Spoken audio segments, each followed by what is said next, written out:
Hello everyone, welcome to today's video. So today's video is in continuation with the last video where we spoke about the MEXT scholarship for undergraduate applicants. We discussed the application process, direct placement and also the documents required.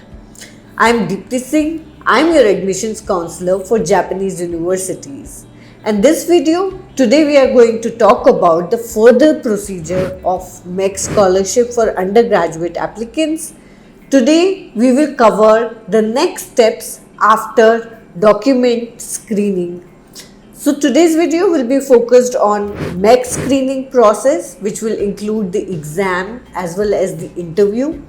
Then which subjects should you be choosing when you are going for MEXT exam? The field of study. Which field of study is appropriate for you given the choice of course that you want to make, and also the process after you have received the scholarship and few details about the accommodation for MEXT recipients. So stay tuned and make sure you watch the video till the end. If you haven't yet subscribed to this channel, please like the video and subscribe the channel. We bring many informative videos to you regarding education in Japan, Japanese language and its culture. So let's get started.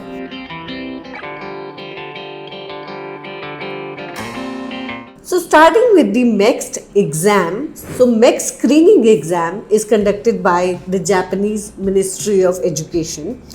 And the first screening is document screening, the documents that we mentioned in the last video. I'm tagging the video again here for your reference. So the screening of documents is the first step, and once you pass that step, there is a MEXT exam. So which subjects you should be choosing for in the MEXT exam. So before I tell you more about the subjects, I want to tell you that there are different exams for Japanese and maths depending on the level of difficulty. So in Japanese, for example, Japanese A is supposed to be little more difficult, while Japanese B is comparatively easy.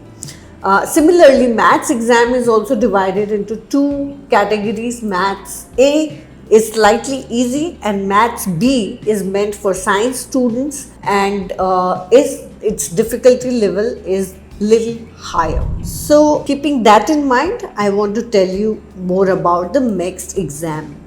So for social science and humanities A, in field of study, if you have chosen humanities A, which includes literature, law and history, etc. And also for social science and humanities B is for business administration and economics. The subjects that you will choose will be Japanese A, English and Maths A. Japanese A, which is a little more difficult. So if you are a humanities aspirant, you are expected to know a little bit more of Japanese, and level of maths is the lower one. So even if you are not that great in maths, it will do.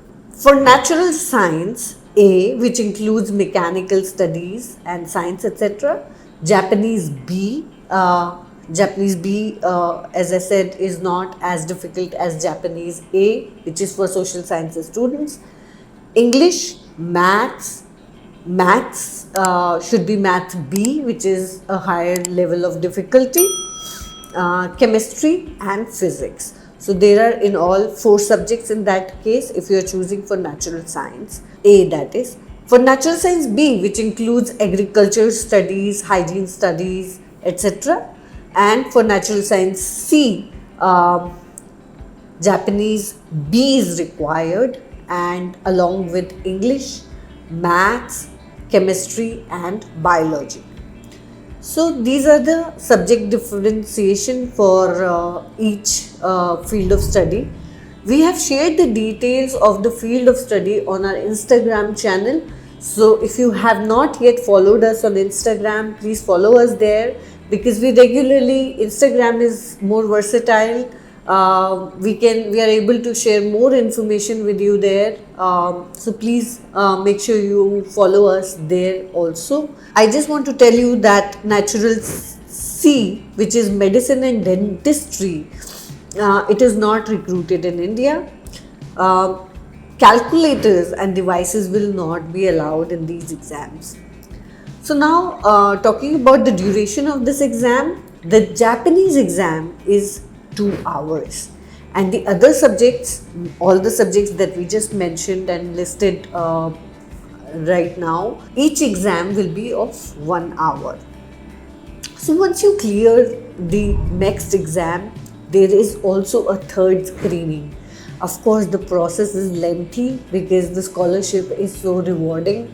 So the third screening is a round of interview, and for interviews, candidates are selected from each course. So all the fields that we spoke about, candidates are chosen across the fields and they are interviewed.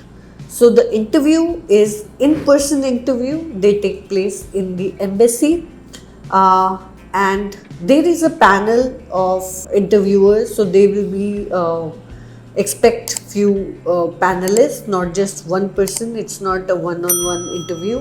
It can be anything between 15 to 20 minutes long interview, where you will be asked questions about your personal statement. So you really need to work hard on your why would you be studying the course that you are choosing, why Japan, and things like that. So it could be more about the application that you have already submitted. So all it's a very lengthy process, but what if you do get this scholarship? So what about after this scholarship? Now I am going to explain the process after that. So there is 1 year of preparatory Japanese course.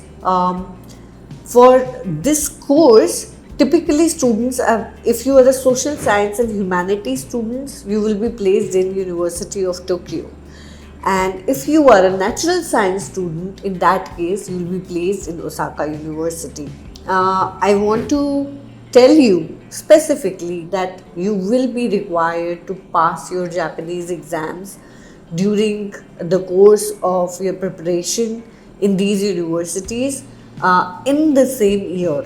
If you don't do that, your scholarship will be at risk. It can be revoked. Now, after you are done with the preparatory course, of course, now it's time to go and join the university for your course. How this university is decided?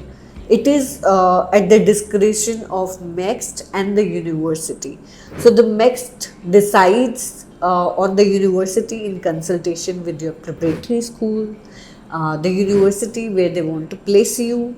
Your results of your Japanese preparatory course will obviously be important here. Your proposed major, they will take into account that, and your screening results from the time of all the process.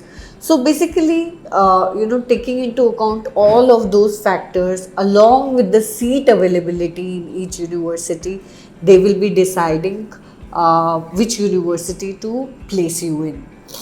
Of course, once this decision is made, it's final and you cannot really change it.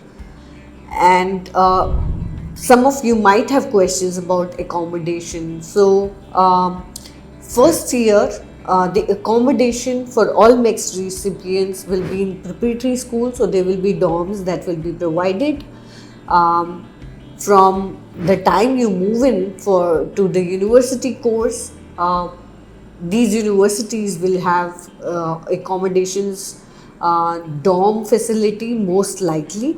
Even if you have to take a private accommodation, if you are not able to find a dorm, which is a very rare case. In all these cases, I want to mention that the MEXT recipient is responsible to pay the rent.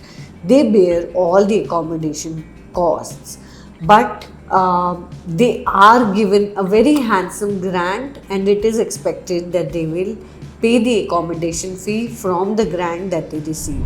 So that would be all for today's video. So I hope With this video and the one that we previously shot, you have got a very good fair idea about how to proceed on this scholarship. So stay tuned to our channel for more updates, and soon we will be covering similar kind of details for master's program as well. So stay tuned to our channel and also subscribe if you haven't done that.